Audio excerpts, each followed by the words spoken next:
Hello and welcome to West Bengal Judicial Service Preparation. Hope you all are doing well.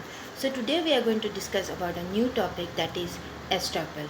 Yes, the doctrine of estoppel under the Indian Evidence Act 1872.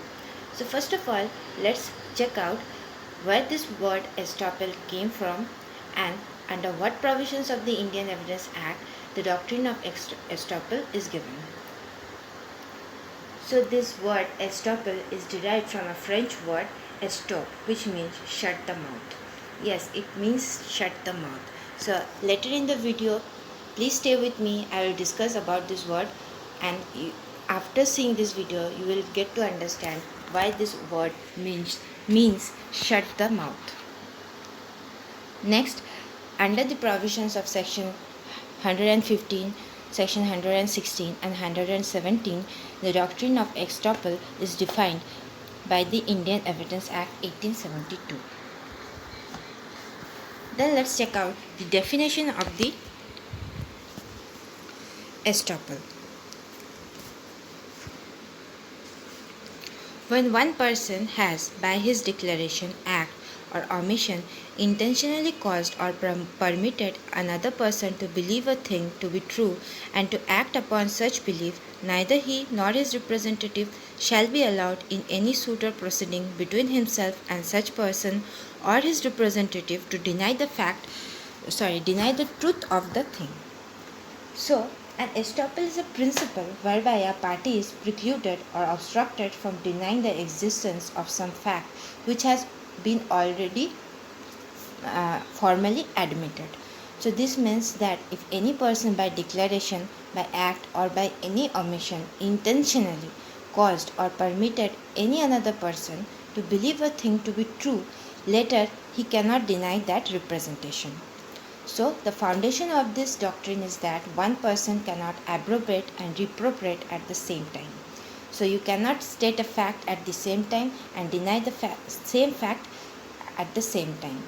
So according to section 115 of the Indian Evidence Act, when one person has either by representation in words or by conduct intentionally caused a person to believe a thing to be true and to act upon such belief, neither he nor his representatives in any suit or in any proceedings will be allowed to say that the representation was false.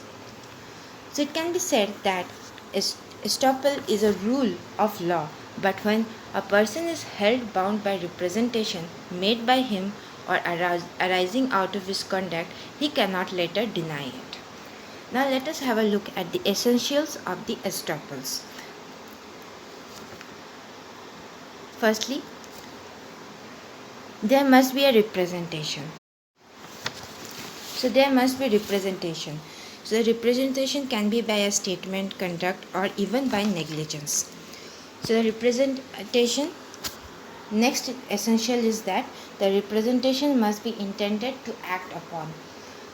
So there must be an intention to act upon such representation. Merely doing an representation and not having any intention for the other person to act upon it is not the essential or not the provision under which the doctrine of estoppel will establish. So there must be an intention to act upon such representation.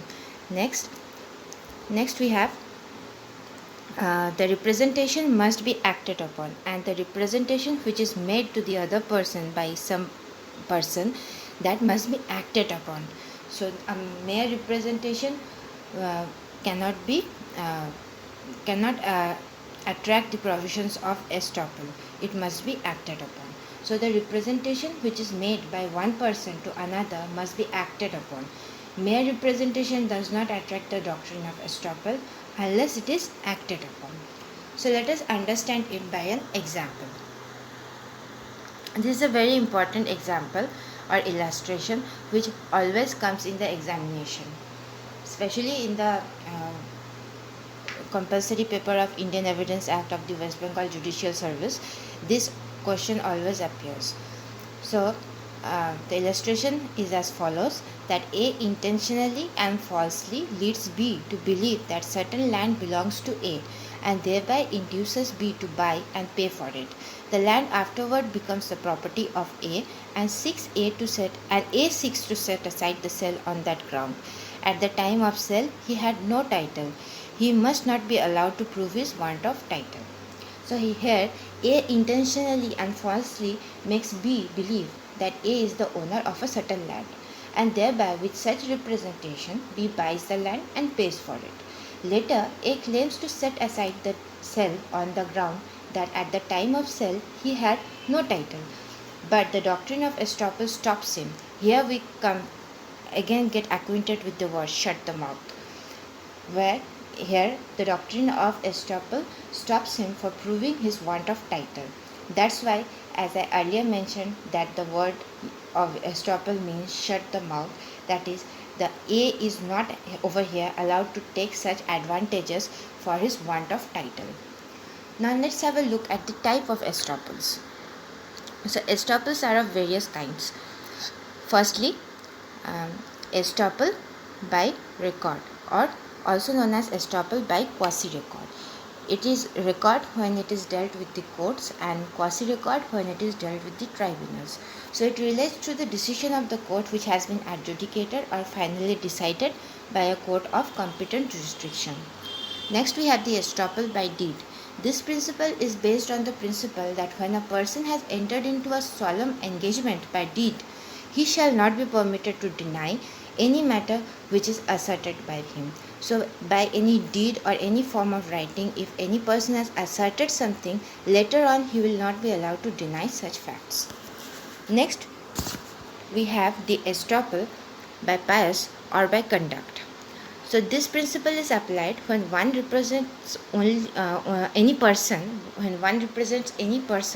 by word or conduct, with knowledge or without knowledge, with the intention to act upon, and other has acted upon such intention and thereby altered his or her position, and estoppel arises. So this is basically the definition of section 115. Thereby we can understand from this that the definitions given by the section 115 of the Indian Evidence Act represents the estoppel by pious. Now there are other various forms of estoppels also, like estoppel, equitable estoppel, estoppel by election, then there is estoppel by negligence, and estoppel by benami transactions. So these are the few types of estoppels which we shall discuss in a later video. Otherwise this video will be very long. So let's do a quick revision of the other till now what we saw. So the word estoppel is derived from the French word estoppe, which means shut the mouth. The provisions of estoppels are contained in section 115, 116 and 117 of the Evidence Act. There are various forms of estoppel available. So it is the principle by the representation made by one person or arising out of the conduct of that person. That person is held bound by that representation. Neither he nor his any representative will be allowed to say that the representation was false.